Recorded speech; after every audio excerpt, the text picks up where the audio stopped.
We are Rogue Media Sports. Hey, it's Mark Goodman. And I'm Alan Light. On today's podcast, Record Store Day founder Carrie Colleton is joining us to discuss the April 20th RSD special releases. Plus, we'll talk live with our audience, the Sound Up Pod Squad, and find out who still listens to vinyl. And some updates from the Beatles universe. Oh, good. Sound Up with Mark Goodman and Alan Light, the only music podcast that matters. Get it on Pandora, Spotify, Apple Podcasts, or wherever you get your podcasts. All right, it's Doomsday Podcast. Ed Werder from Tampa. And just not long after, Cowboys pull out this 31-14 dominating fashion. They get it done on the road and advance. And Ed, we all wondered after last week and how bad it felt after that the Commanders game, 26-6. This was a whole different animal. History was made on kind of both ends. You possibly had Tom Brady's last game ever as he trots off the field, and Dak probably his finest moment ever. And Ed, you're always great at putting things in historical perspective, but this Dak performance ranked right up there with some of the all-time greats, talking about Aikman and Staubach, and in some ways, when you include the running touchdown, surpassed them. Yeah, I think going into the game, I spent a lot of time at the Star during the week. I was out at the stadium today at noon, so I saw the teams arrive and begin their warm-ups and stuff. And the thing I kept reporting, kind of the theme I had through the week was, Dak recognized what an important game this was to him for his career. To create some kind of record of credibility in the postseason was important to him. He was 1-3 in the postseason coming into this game, which was the same record Tony Romo had. So now he's got a better record than Tony Romo finished with in the postseason. He's done something no quarterback since Troy Aikman in 1992 did, and that's win a postseason road game. And he did it, as you suggested, in historic fashion. He's only the second player in NFL postseason history with 4 touchdown passes, a rushing touchdown, and a 75% completion percentage in a game. It's him and Peyton Manning in the 2004 wild card round when he was playing against the Broncos for the Colts. It was his QBR of 96.5, which is a metric that ESPN created to measure a lot of things not covered by passing efficiency, incorporates the quarterback's run ability and so forth. Anyway, third highest by a starting quarterback in a wild card game, behind only Josh Allen and the guy who ruins it all, Tim Tebow, against Pittsburgh. But he did have that overtime touchdown pass against the number 1 defense in football in that game. But yeah, it was a magnificent performance by Dak. And I thought it was interesting that, being out there talking to McCarthy and the coaches, you got a very clear sense that they were shaken by what happened last week in Washington and how poorly the quarterback had played in that game. And they felt like he had gone through his reads too fast. His feet were too active when he was in the pocket. And he was just kind of, out of rhythm and a little disoriented. And so they made a big deal out of trying to get him some easy throws in the first series. And he went incomplete on all 3 of them. They were supposed to be easy throws to get him confident in the game. Instead, he misses all of them. They punt twice. I think they went 3 and out to start the game, but fortunately the defense was up to the task and forced the same out of Brady. And then Dak kind of just took over the game. But, I think the other thing that was most impressive in watching Dak in this game was it almost looked like pre-injury Dak. Like this was the athletic, mobile, dual threat Dak that we hadn't seen since he broke his leg and dislocated his ankle in 2020. He was running the football, diving for first downs, moving the pocket, extending plays. I just thought, I think it was absolutely the best game I've ever seen him play. All right, much more to come on Dak and the Cowboys in what was a breakthrough win, and they're going to get another crack at San Francisco. So got another crack at Brady. Brady, if he does finish his career, will finish 7-1 against the Dallas Cowboys. So a big breakthrough there. And we've got a lot more to get into. Frito of Frito Nation Productions, please play the music.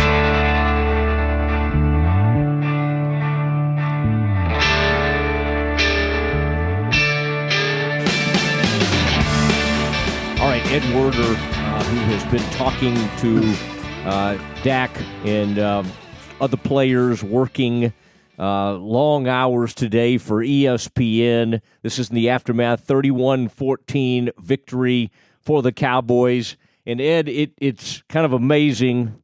I mean, it was dominating, and I think it would have felt better to the Cowboys fans had they not seen what happened to San Diego the other night after having a 27-0 lead. So I don't think anybody felt completely safe, even though it was 18-0. But now that we know how it all played out, looking back at Tom Brady throwing that ball, that weird interception, I mean, completely unlike him. They had just made a comment on the broadcast about how he doesn't, turn the ball, throw interceptions in the red zone. And lo and behold, Jaron Kearse, look what I found in the back of the end zone. Ed, it was good night nurse after that play. It was kind of like, well, they had their one little shot to be in this ball game, and then the Cowboys closed the door on them shortly afterwards. Well, Tom Brady is really all that the Buccaneers have had all year. He set, an NFL record as a 45-year-old starting quarterback, starting every game, throwing more passes, completing more passes than any quarterback in the history of football. And the one thing he's done since he came to the Bucs better than anything is avoid that kind of mistake. It looked to me like he was trying to throw the ball out of the end zone and didn't get it done. And Jaron Kearse, who's extraordinarily tall for a defensive back, leaped up and picked it off. And what a huge moment it was, because the Cowboys turned around, went down and scored a touchdown off that. So when it looked like the Bucs might actually go up 7-6 because Brett Maher missed the extra point attempt following the first touchdown, I'll have a lot more about that in a minute, by the way. That was also a historic performance by Brett Maher, of the undesirable kind. But instead, the Cowboys are up 12-0 instead of possibly being down 7-6. So I thought that really flipped the game. And you're right, that was Brady's first interception in the red zone in 3 years as the Bucs quarterback.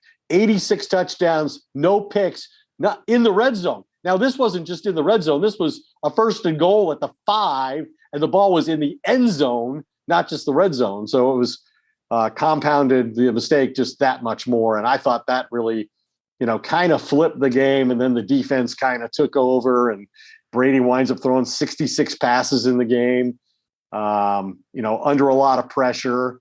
But yeah, I mean, that was certainly a pivotal moment. And, Mike McCarthy commented that the defense, in his opinion, they dominated the game from the time everybody got off the bus this afternoon at the stadium. So a great performance by the Cowboys defense. I think Micah Parsons set a record for creating pressures on Brady. I think he had 9 in the game. Brady under pressure was not good, as he's not been all season long. So, Dan Quinn, I thought, did a great job with his defensive game plan. I know one of the things he wanted to do was create some disguise, and he wanted to use Micah Parsons' versatility more than he had in the past 2 months. He only had 19 snaps at linebacker the past 8 weeks combined. And so I know that 15-20% of the plays tonight, Dan Quinn wanted the Bucs to have to find Micah Parsons, that he wasn't just necessarily going to be lined up as an edge rusher. Sometimes he was going to be coming off the ball as a linebacker.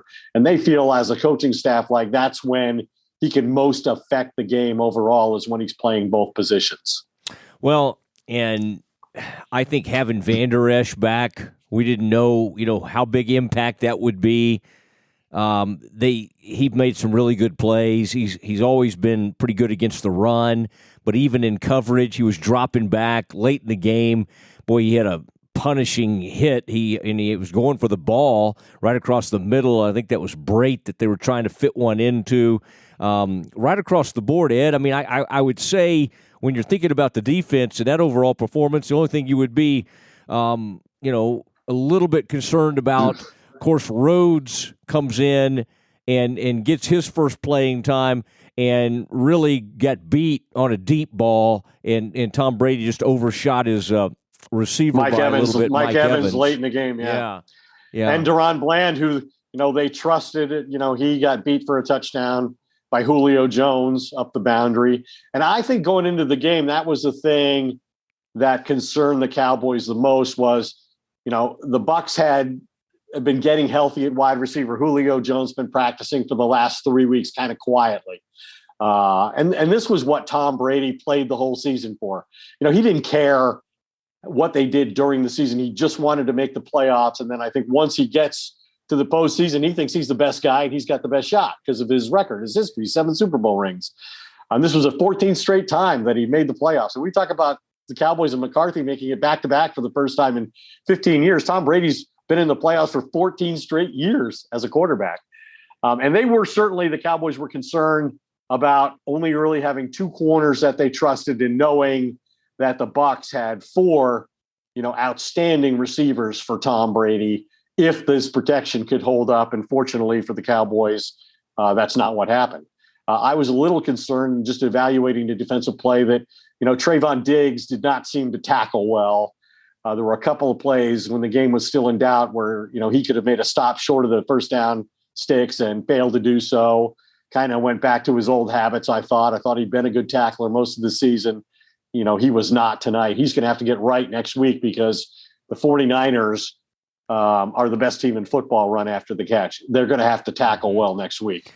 Yeah, and I know one play you're talking about, the running back for Tampa Bay, got him out in space, and boy, he looked bad. They put a move on him, and he wasn't able to get the play, get it done. But most of the defense, I would say, especially the front, even with some injuries, Dorrance Armstrong was in and out of the game, but he makes a big play in the game. Odigizua, Parsons, the whole defensive line. And, before the game, it was announced, obviously Hankins was active, and they brought him back up off injury. And Bohanna was inactive, and Gallimore was inactive. And I think that was very telling, Ed, and I know you noted that what they thought of the Bucs run. They knew that the Bucs just weren't going to do that, and they haven't done it. And there were even reports, by the way, after the game, apparently Tampa may prefer a more balanced attack moving forward because there are reports that their offensive coordinator, Byron Leftwich, is in trouble following this game. So it was they finished 8-10, and it was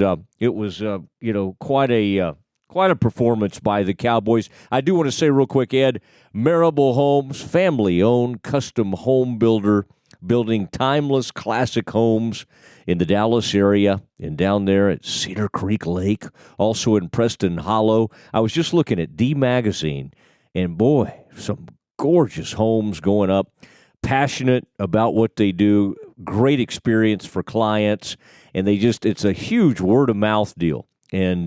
And also, hey, the Doomsday Podcast, more and more people finding out about them. Find out more and look at some of these homes that are going up.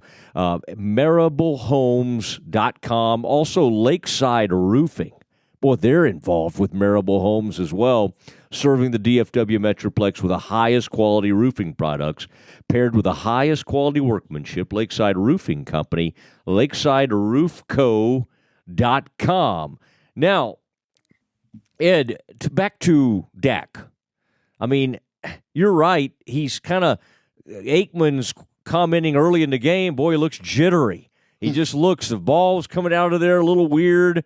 It was like, oh my gosh, I don't think we're going to see a better Dak. And then, boy, once he snapped in, and I'm thinking of one of those throws, Ed, he got one to Gallup, maybe over there on the sideline. And it was kind of like, hey, maybe that kind of settled things down. I also think there's something about Dak, and I think you've brought this up before in the past, but when he gets out and runs and, when that's part of his game, man, it almost seems to kick him into gear and, he finds his rhythm. And quite honestly, the 2 best quarterbacks of Super Wildcard Weekend were from the NFC East, Daniel Jones and Dak Prescott, with the way they both played.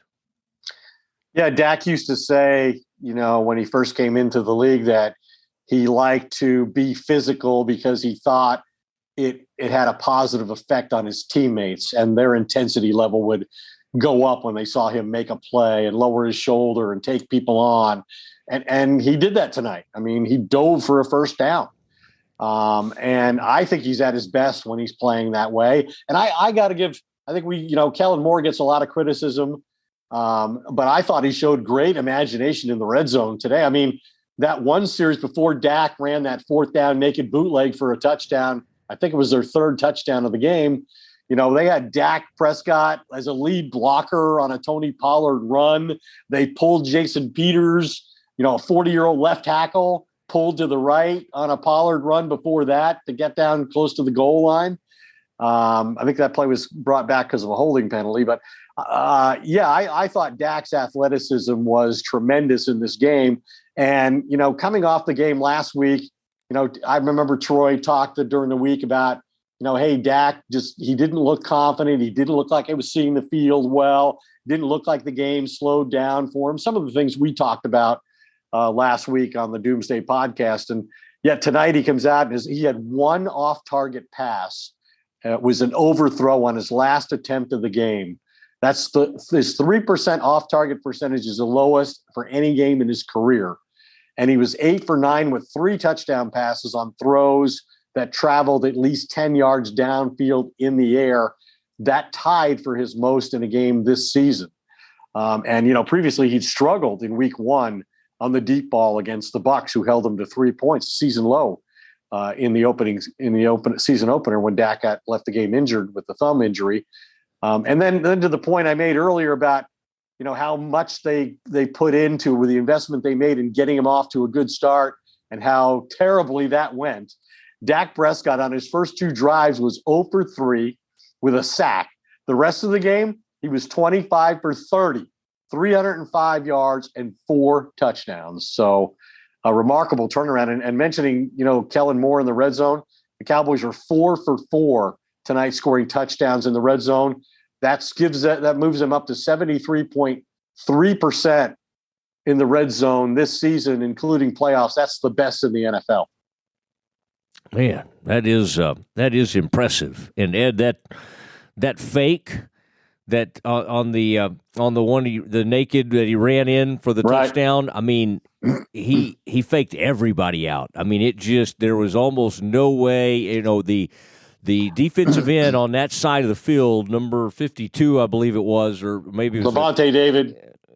Yeah, I thought it was somebody else, but 52 was the one. Anyway, Levante was over there, but boy, they bit hard on the fake, and then he just had it easy. And Ed, if somebody had stayed at home, he had the tight end in the end zone, or he had another outlet. That was it was just a great. He really functions well when he runs, as we were talking about, and I think it does bring a different dynamic. And Ed, it was also kind of fun to see, McCarthy. I don't know if you've seen some of the footage after the game.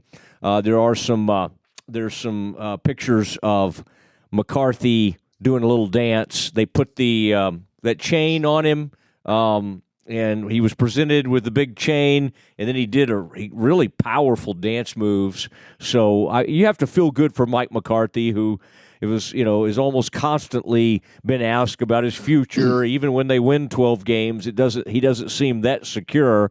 And I think everybody was feeling good, except for Ed, what you brought up earlier. Maher decides to just completely lose it tonight. And you can call it yips, you can call it whatever you want. It led Aikman at some point to say Cowboys may be looking for a new kicker this week.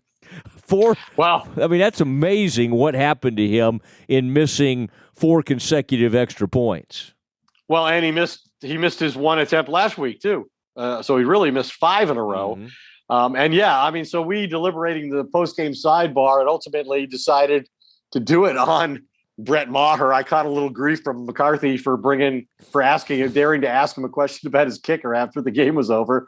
But, the Cowboys executed a near perfection in their first road victory 30 years to the date from right now. It was 30 years ago today in San Francisco at Candlestick Park in the winning locker room that Jimmy Johnson bellowed, "How about them Cowboys?" And that was the last time until tonight that the Cowboys won a postseason road game. And, Dak Prescott outplayed Tom Brady easily. And yet every touchdown that Dak scored was followed by a Brett Maher missed extra point, at least through their first 4 touchdowns. And listen to this. Maher is the first kicker in NFL history to miss 4 extra points in a single game. That encompasses, listen to this, 16,207 games since 1932 when NFL statistics were first compiled. And we all saw the video. Prescott, showed his frustration at one point, slamming his helmet on the sideline and screaming at the Cowboys to go for 2. But the kicker that they've nicknamed Money Maher, made his 5th attempt. And Dak and others were certainly supportive after the game. In fact, when I asked Prescott about the Maher situation, he said, "Heck, I played like shit a week ago. So, that happens." But he says, knowing what this guy has done, his resiliency shown throughout his career, he said, "I have no doubt he'll come back next week and be perfect." And, Maher really was kind of at a loss to explain it. He was asked if it was a psychological issue. And he said, well, in hindsight, it's easy to go there. He said, "I just didn't hit the ball well." But he did say he had a clean operation. So he wasn't blaming, his holder or the snapper. And McCarthy said that the Cowboys are not going to seek replacements this week for Maher, not on a short week before they play at San Francisco in a divisional playoff game. But again, they're going to be playing outside in potentially difficult conditions and against the 49ers defense that's allowed the fewest points in the league this season. So that makes every point the Cowboys can score that much more valuable, whether it's an extra point or a field goal. Yeah. And by the way, it led when he missed the third one of the half, that Peyton Manning jumped up and started screaming, "Why are we kicking? Why are we still kicking?" It was very funny. What was going on? I think they had a substantial enough lead that McCarthy was trying to get him to work his way out of it. So they didn't have to deal with having a kicker in a slump and a psychological disaster, with only 5 days to get ready to play the 49ers. If you think about it, it's kind of like Dak. Looking back in hindsight, they should have had Dak out at halftime of that Washington game, but they kept him in there to try to find his rhythm. It's like the same thing with that kicker. They just kept him. I think probably you need to think about using a roster spot on just an extra point kicker and let Maher still kick the long ones, but just bring somebody in to specialize. Well, it's so weird. Like he was 50 out of 52 on the season until last week when he missed. 50 out of 52. Virtually flawless. Now all of a sudden he's got 5 misses in 2 weeks. Yeah, it happens to us in golf, Ed. May have happened to me at one point, and it happens to NFL kickers as well. Right. All right. Well, I think I tweeted at one point when Maher was going through this. I said, "What Maher's doing with his leg reminds me of my work with my wedge." You remember in Tin Cup when he got the yips on the driving range, and his caddy said something like, "You're hitting chili peppers up Lee Jansen's ass." Well, now we've both used a profanity. We haven't even gotten to Stretch yet. I know. You're not going to believe what Stretch has to say. Let's do that right now as we have our conversation with Cowboys former scout and coach Glenn Stretch Smith. It is Stretch Plays with Glenn Stretch Smith, former Cowboys scout and coach. And Stretch, we have documented some of Dak's issues over the past few weeks and turning the ball over, and we wondered what Dak would show up, and it was kind of humorous to look at those first two drives, and you're like, oh my gosh, this is awful. 3 and out, and then once he found it, Troy Aikman, who you know very well, called it the best game of Dak's career. I mean, that was a remarkable performance in a big moment, Stretch. Yeah, I mean, I don't know that I can disagree with that. I mean, when you think about really the way this guy was playing almost the last month of the season, you saw that effort in Washington. There's no possible way that I would have imagined that he would have come out and played the way he did. I mean, I've been very critical of him, and right now I have to do nothing except give him a ton of credit. I mean, a ton of credit, because this guy had the pressure of, really a whole town on him. And to do what he did tonight versus an 8-man front all night long, where Tampa just said, we are going to make Dak Prescott beat us. We are not going to allow you to run the football. They were in bear front. They were in 6-2 front. I mean, they were stacking it up in there, and they made that they played the hand that they felt like gave them the best chance to win, which was, we're going to cause, or we're going to make this quarterback beat us. And that is exactly what he did. I mean, late in the game, they brought both safeties, and he saw it. I mean, as good as I've ever seen him see the field, I have to absolutely say I believe it's his best game of his career. When you saw how he was in complete control of the offense, you saw how he was moving the football, you saw his eyes working, moving the safeties. I mean, very, very impressive. And again, I think you guys know I've been as critical of him as maybe anybody in this town. And to see him do what he did tonight, I mean, I can't do anything except tip my hat and give him an A+, because that's as good as I've ever seen Dak Prescott play. I mean, you just have to give him that. And he had a good game plan. I mean, I think Kellen Moore did a hell of a job, even on that 4th down, where I was shocked they snapped that ball on 4th down.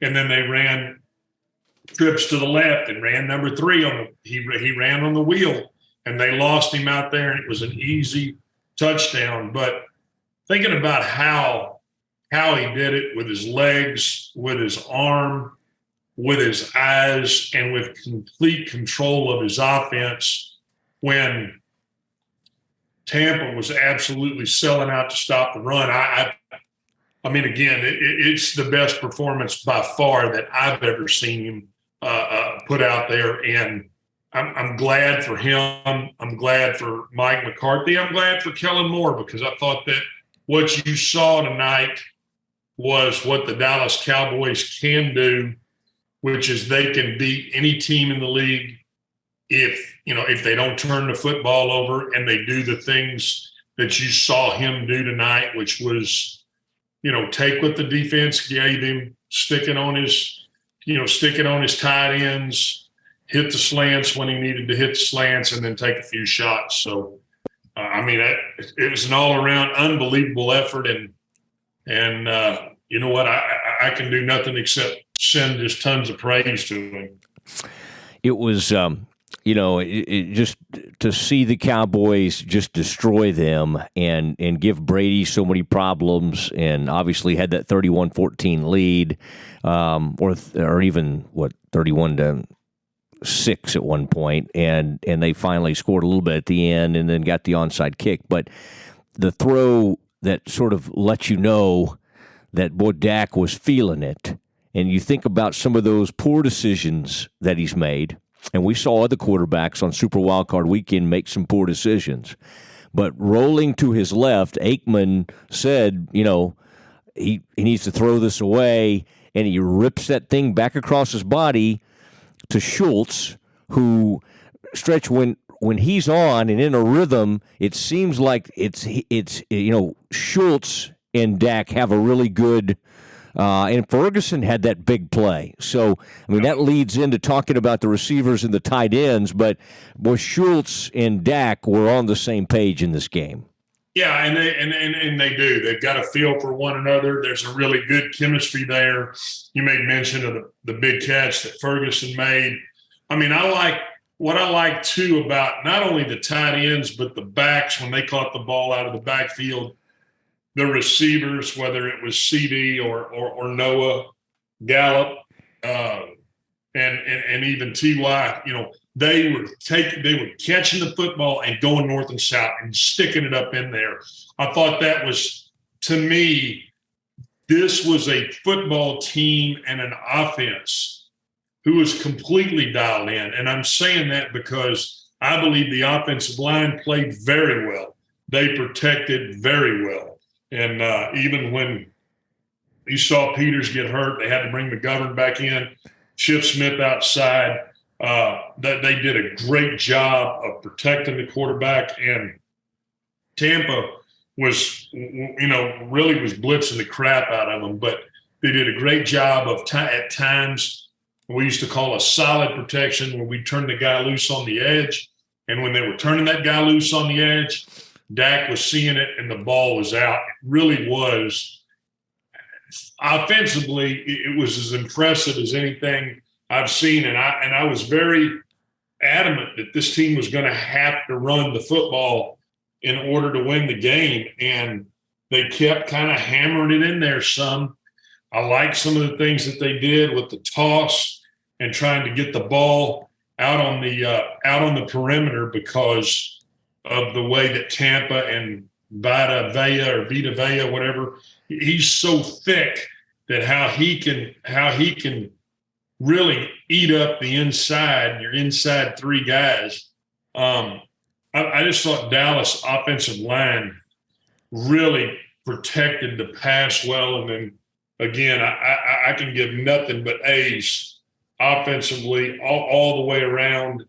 I mean, coaches, I thought, Skip Pete and running backs that did a hell of a job. Receivers, hell of a job. Joe Philbin, what he did with the offensive line. I mean, guys, if this is the team that if they can play this way, for 3 more weeks, this team absolutely could win it all. Now, we've also seen them, the other side of it. But when you look at tonight and you look at how they kind of went to Tampa, it really felt like when you were watching those guys get loose in the pregame, I mean, it felt like they were there. It was a business trip. And we heard all this. Well, the Cowboys are not as good on grass as they are on turf, or they're wearing their royal blue jerseys, and Tampa Bay, hey, they kicked the crap out of that team offensively. And what they did was just continue to give the quarterback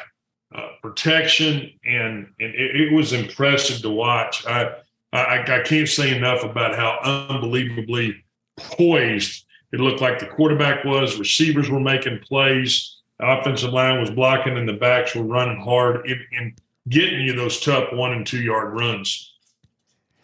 Yeah, it was really something to see. And, at some point I kind of thought to myself, sometimes an 8-9 team plays like an 8-9 team. But the Cowboys took it to them. That's what you have to do. And Stretch first road playoff win in 30 years. I think it'll be 30 years tomorrow. What a remarkable night for the Cowboys, and what a big moment in the career of Dak Prescott. He needed this. He got this, and this won't define him forever or anything, but at least it really gives him some success to build on, and I think it's a great thing for him, and like you said, the coaching staff, everybody involved. This win really restored some of the credibility that as you were starting to doubt this team down the stretch. Okay, so now they got to turn around and play San Francisco. That'll be tough, but Stretch, the defensive performance. We talk about how the Cowboys almost always lose if Dak has to throw the ball around 50 times or something like that. I mean, at one point I thought Brady was going to end up with like 70 attempts. He did end up with 60 attempts or right around there. And he was completely, they were challenging a lot of the throws. He was under duress. He was throwing short. He never could get comfortable. Some of that was because the rush was coming up the middle. What did you make of the Cowboys front to start with, and another, I think, standout performance by Micah Parsons. I'm going to start by saying this, and I don't know that I'm not sure that I've seen this in a while. I saw a Dallas defense that was knocking the deputy dog SHIT out of that group. I mean, it was physical. They were physical tackling. They were physical going at these guys. It was really about as physical a performance as I've seen a Dallas defense play with in a long time. And I'm talking about they were knocking the crap out of Tampa Bay. I mean, I'm talking about laying out and really drilling guys. And I thought that was as impressive as anything I've seen in a very long time. And you think, when you look initially at it, well, Gallimore, he was inactive. Also, they had Bohanna. Bohanna was inactive. So they were playing Watkins. They were playing Odigizua. I mean, and they were flying around. And when I'm saying flying around, I'm talking about, the Mike linebacker. I mean, he is a difference maker big time. Van Der Esch, with what he can do in the box, with how he sees things. Tonight, he played very well in coverage. I mean, he opened his hips. He got into zones. He almost got 2 picks. Obviously, Curse. It was kind of a little bit – he tweaked his knee right there at the end of the game or towards the end of the game, and I hated to see that. But this secondary, Hooker, Wilson, they will knock your ass off. And when you see how that mentality is infectious for a defense, I really thought defensively as good a game plan as I've seen from Dan Quinn. I mean, they were putting pressure. They were covering guys. They were playing with the correct leverage. They were keeping guys from running, really taking away a lot of those inside slants and those type of things, which for Brady are easy throws. I'm going to tell you my concerning part is that I like Bland.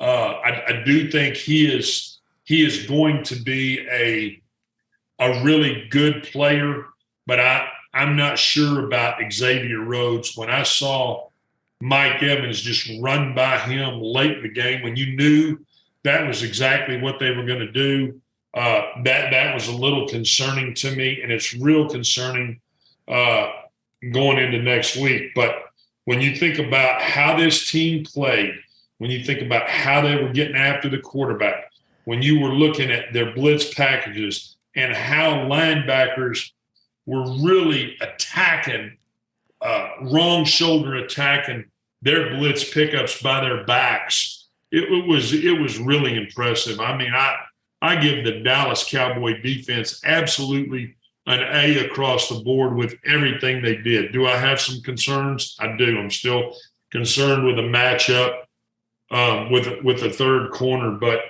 for tonight and what you saw them do to Tom Brady and arguably the greatest quarterback of all time, it was very impressive. And I thought that Parsons, he played with that. He played with that edge again. You saw he tried to get in their huddle about the third series, and and when you see guys kind of having fun like that, he was kind of laughing about it. When you see guys having fun like that, to me, it is absolutely infectious. And so, to Dan Quinn and to his defensive staff, and Kellen Moore to his offensive staff. I'm telling you, a really well put together game plan. To your point about the physicality, I kept noticing one player in particular for Tampa, Godwin, number 14, the receiver. Like, you could just tell he was miserable out there. Like, even when they made the rare catch, Wilson or somebody was just lighting them up, and it really started to take its toll on that team. And there, he caught a shallow early in the game. and I mean ragdolled him. I mean just yanked him down. And really, it was like one of those things where it looked like he was going to buckle his legs up underneath it. I mean, yanked him down.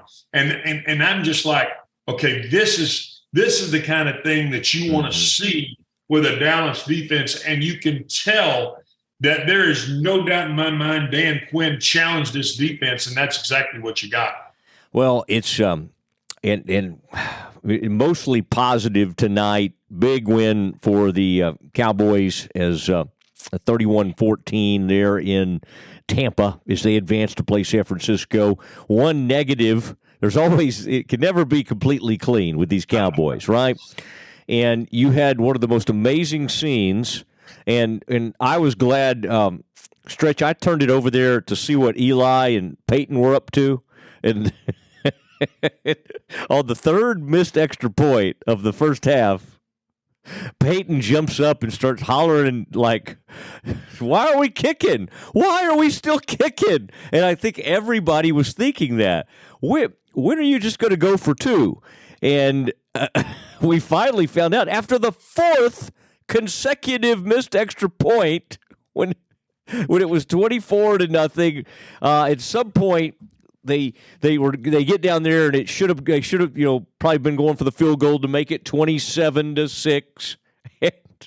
And McCarthy decides to go for it, and then of course that's when they got that last touchdown to make it 31-6. Stretch, this was funny tonight because it was a blowout, but it's also hugely concerning that you have this kicker who suddenly has the yips and can't make an extra point. Oh, there's no doubt about it. I mean, and when you saw him push the first two, and then you mentioned it like a golfer, it was almost like he hooded the golf club, and then I mean, just I almost missed the ball and yanked it dead left. You just go, you feel sorry for him. I mean, you really do. And this is a guy that I don't think you expect that from. I certainly didn't expect that from him. And you're trying to get him some confidence, because I want to tell you something. When you're going on a short week like you are here, they're not going to get in here till 3:30 or 4 in the morning. It isn't like you can just start calling guys up to say, hey, come in here and try out. And when you put that mentality in your kicker's head, it's such a mental thing anyway. So, I mean, to see Brett Maher go through that, I was hurting for him, because I'm sitting there with Joe Trahan, and I thought, I think I could put on one of those old Rydell square toes and hit 1 out of 3. I really do think I could still do that. You're just like, holy cow, he can't just bunt it through there.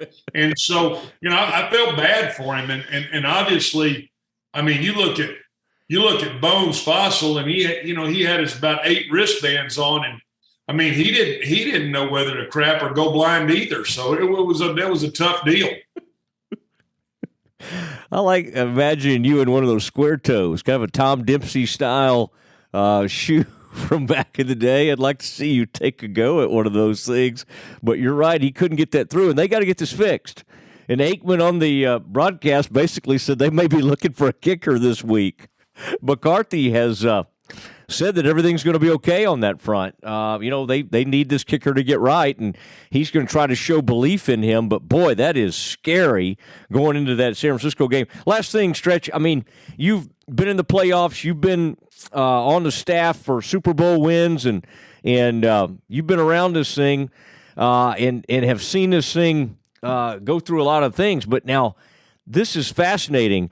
Cowboys on a short week play a team that gets to stay home and honestly gets kind of they get 2 days extra more than the Cowboys do. So does that play a role in this thing, or is it just, hey, it's the playoffs, gut it up, this thing will be even Steven kind of deal?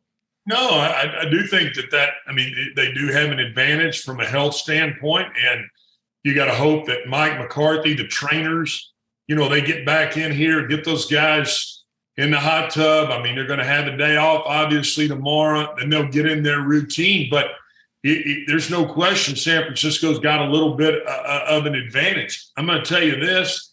I really felt like in my heart of hearts, if the Cowboys could beat Tampa Bay, they'll go on the road and get after the 49ers. And I fully anticipate that happening Sunday. I think you're going to see a team go lay it on the line. It's almost like they've had this big weight lifted off of their back, including the quarterback. I mean, I could see this team going to San Francisco and getting after Brock Purdy, and I think it's going to be a heck of a matchup. Yeah, I mean, let's just be honest about it. As impressive as Purdy has been, and he's like 6-0 as a starter, he's still the most, he's way less experienced than Dak Prescott in this game. And they have a lot of firepower, but the Cowboys have firepower too. So this is going to be and the Cowboys have Dan Quinn and a defense that can get after a young quarterback and maybe showing some things he has not seen. It's still hard to fly through the playoffs when it's your first time to do this. All right, Stretch, really good stuff. Also good TV work from you down there. I know they hit some really neat stuff in Frisco at the Concrete Cowboy. I went in there one night to watch an NBA game with somebody out there near the Star, and I almost got my heart off rhythm by some of the bass that they had in that place. That's a place that's what you call a nightclub. I believe that is the right definition, Mosley, and you can go in there and check the place to have a Miller Lite, Mosley. What are you doing to that mop of yours? Good gracious. God, Mosley is sitting here curling his hair as I'm finishing my segment. Oh, man. I'm going to tell you what, Mosley, gee, many Christmas, you look like a mutt. We've had our last Miller Lite of the season, and we want to thank Miller Lite for being a great sponsor this season. And Stretch, we appreciate you. We're not going to do a Doomsday next week. No, I'm just kidding. We'll be ready. I'm going to do a Doomsday because you got an appointment with Jose Hebert. Go get you a damn haircut, Mosley. Oh, man. I'll do it. Love Jose Hebert. Did he quarterback the Saints back in the day? All right, Stretch, all my best. Good night. And thank you for Stretch Plays with Glenn Stretch Smith. And Ed, I thought you would like that Stretch for some reason. On a night, you and I we were just paraphrasing people, but on a night or repeating that we use foul language, Stretch spelled out the S word. For some reason, he couldn't bring himself to do it. So I thought he really cleaned it up and classed up the joint. All right, it is 31-14. Cowboys win. Super wildcard weekend. Ed, there was some great action. I know you enjoyed watching all the games. We all did. I mean, there was one game that ended up being a little bit of a runaway, but everything else was a really good game. And even that game was very close, headed to the fourth quarter. So there's a lot, and I think the only thing, Ed, is this thing could have done a monstrous number for ESPN. I think it probably still did, but the fact that it turned into a blowout, this is what everybody wanted. Everybody would have died to have this particular game, and ESPN's commitment to Joe and Troy. And I think you gave Jimmy Pitaro some credit, but this was a big deal, getting the Cowboys and Bucs in what could be Tom Brady's last game. And I think we saw a lot of possible scenarios. I just don't think we saw just a complete blowout where Dak just ran circles around Tom Brady. Well, and I was talking to people before the game. Everybody always asks you, so what do you think is going to happen? And I'm like, we got a 12-win team against an 8-win team. We know what should happen, and yet the Cowboys just haven't demonstrated they're worthy of our trust in a game of this magnitude in the postseason. Not this group of coaches and players. Maybe now they'll begin to earn some of that. But there was all kinds of reasons to doubt how Dallas would play, given they'd lost 4 of their 5 defeats had come on grass, outdoors, and all but the Philly game of those was against an inferior opponent, which the Bucs certainly were and proved to be. But ultimately, it seems like to me the Cowboys played the way they did most of the season, and so did the Bucs. Yeah. It kind of that's the way it played out in the end. Now, Ed, the Cowboys now have to turn around in a short week, and obviously San Francisco's going to get to stay home, which they earned, by the way, and they're going to have basically a couple of extra days of rest as this thing starts to set up. In some ways, as great as Brock Purdy has been, that should be an advantage to Dan Quinn. I mean, the Cowboys go in there with a veteran quarterback, has to feel extremely confident coming in a huge game on the road against Tampa Bay. And again, Brock Purdy, and I've seen him forever playing for Iowa State, never thought in a million years he was the last pick of the draft. He was Mr. Irrelevant. And yet he's been superb for the 49ers. But, Ed, I have to think the Cowboys will come into this game with a lot of confidence. And part of it is how well the defense played. And I think as great as Purdy has looked, this is going to be a tough spot for him. I think there are some things the Cowboys can do to make life difficult for him. Well, going on the road on a short week when the 49ers have extra time to prepare, and given what a physical team that they are, probably the most physical team in the league, and certainly the Cowboys feel like they owe them one. They still feel the hurt from San Francisco coming to Dallas and ending their season prematurely last year. In fact, Dak was asked about it this week if he still uses that as motivation, and he said, damn right I do. But I know that Dak even likes the Brock Purdy story. Like, I think he sees a little of himself in that, back when he was in 2016 and took over for an injured starting quarterback and led his team, to the playoffs and a division title by winning 11 consecutive games. I think he loves that story. He likes that about Brock Purdy, a guy who took advantage of his opportunity when nobody really expected him to excel. But like we talked about, the 49ers, George Kittle, probably the best run after catch tight end in football right now. Maybe Travis Kelce's better. But he's in the top 2 or 3. And Deebo Samuel, the Cowboys won't soon forget what he did to them last year. And now they've got Christian McCaffrey. And they're the hottest team in football. They won 11 straight games. They haven't lost since they acquired Christian McCaffrey. So it's a big challenge, I think, for Dallas. But I think one that they embrace because of what happened last year. And maybe now they feel they're a little more convinced themselves that they're capable of going out on the road in the postseason against quality opponents and winning games based on having done so tonight against not really a great quality opponent. The 49ers are several times better than what they played tonight. Yeah, I think that's right. And I'm curious to see what the line's going to be on this game. I think it's 4.5 to start. Oh, okay. It opens at 4.5. I was going to guess somewhere around there. Of course, people love betting the Cowboys, so that could move the line. And Ed, I'm sure you will be in position as always. Who knows? Maybe the whole Doomsday Podcast group will just show up there in San Francisco. This is I know. Things could get crazy.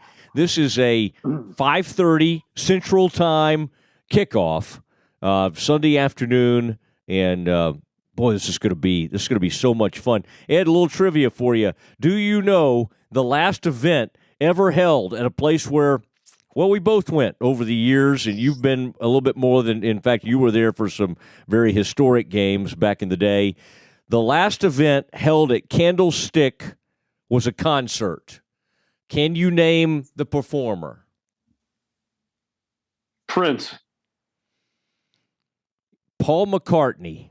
August 2014, and the demolition happened in 2015, and then Levi's Stadium came into play. Well, that was sort of, I don't know I guess it was a home field advantage. You remember how messy that field could get. Mm-hmm. And what was that guy's name? The famous George Toma, the sod god. Man. Well, I did look at the forecast. They've had biblical rains out in California this year and the past few weeks, one storm after another coming through. But the forecast is actually for relatively dry weather and temperatures close to 60 on Sunday. So the Cowboys might get some weather much like they experienced here. But again, they have to go play on grass again. So here we go.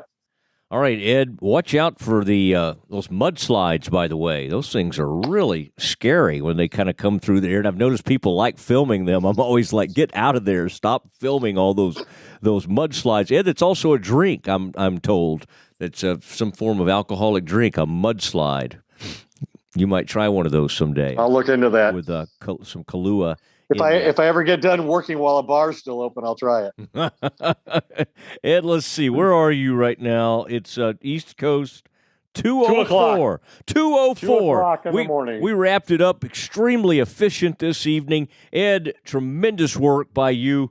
You were out there since about noon Eastern time, just doing all kinds of hits. We've enjoyed your coverage throughout the game, then on Twitter, and, of course, most importantly, on the Doomsday Podcast. Now we will edit. Frito and I will sit here and edit all of this, put it together, and then everybody can have that in the morning. Frito's smiling as I say that. For Mark Frito Friedman and Ed Werder, I'm Matt Mosley. Good night from far north Dallas.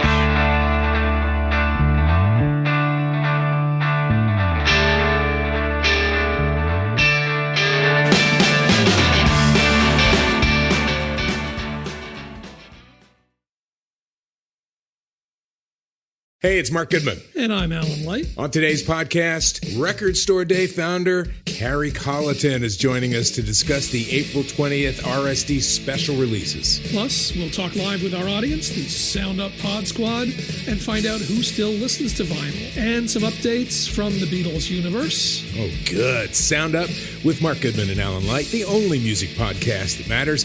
Get it on Pandora, Spotify, Apple Podcasts, or wherever you get your podcasts.